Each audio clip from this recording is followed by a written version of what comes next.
Dans les premières semaines de grossesse, une ombre mystérieuse se dessine, le spina bifida et l'hydrocéphalie, une condition médicale complexe qui découle de la malformation de la colonne vertébrale. Au cœur de ces témoignages, où le spina bifida se définit différemment d'une personne à l'autre, émerge la nécessité de reconnaître et respecter ces individus dans leur unicité. Une chose est sûre, tout se passe mieux avec une bonne dose de respect envers l'autre et envers soi. Ma fille a voulu essayer plein d'activités. On l'a respectée dans ses choix. Mais avec son fauteuil, les cathéters, parce qu'elle est incontinente, ce n'est pas évident. On a voulu être inclusif en lui disant « tu peux tout essayer ». Le scoutisme, le camping, le basketball, l'équitation. Et en plus, elle a fait du ski adapté pendant 7 ans. Elle a aussi voulu patiner. On a quand même voulu lui faire essayer le tout. Elle s'est aperçue qu'elle devait être tirée pour pouvoir profiter justement de la patinoire comme les autres. Elle a compris que ce n'était pas une activité pour elle.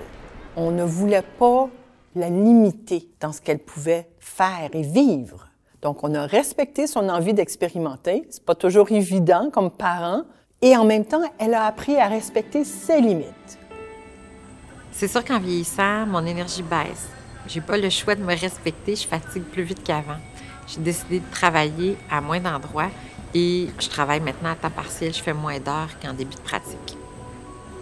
Notre vie de couple avec Laurence a demandé certaines adaptations. Par exemple, moi, j'ai toujours été un grand marcheur, j'aimais marcher.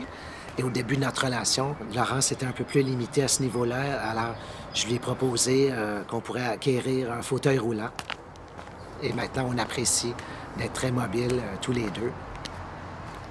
J'ai appris vite à respecter mes limites. Malgré les 33 chirurgies, j'ai couché qu'une seule fois à l'hôpital. Je faisais du 7 à 7 pour me garder des munitions.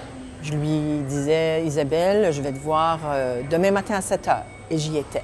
Je tenais promesse. Je me doutais que nous étions dans un marathon de vie, et que je devais garder la tête haute et je ne devais pas m'épuiser. J'ai trop vu de parents vidés, dénués de leur joie de vivre. Vous savez, il n'y a pas de cours pour devenir parent et surtout pas de cours pour avoir un enfant avec certains défis.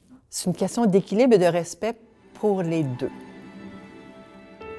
En ce qui concerne les gens, je dirais que la plupart d'entre eux sont aidants, polis, mais il reste encore du chemin à faire pour atteindre la parfaite accessibilité. On bénéficie d'un service de transport adapté qui vient nous chercher au domicile, donc ça, c'est bien pratique. Mais n'empêche que les chauffeurs ont le droit d'avoir du retard, ont le droit d'avoir jusqu'à une demi-heure de retard, donc il faut quand même s'armer de patience. Pour ce qui est d'Hopkins, ça arrive parfois que des chauffeurs nous disent « Non, moi, j'accepte pas de chien », alors que pourtant, c'était bien indiqué au dossier de Laurence. Donc, c'est pas encore parfait. Il faut pas hésiter à conscientiser autour de soi.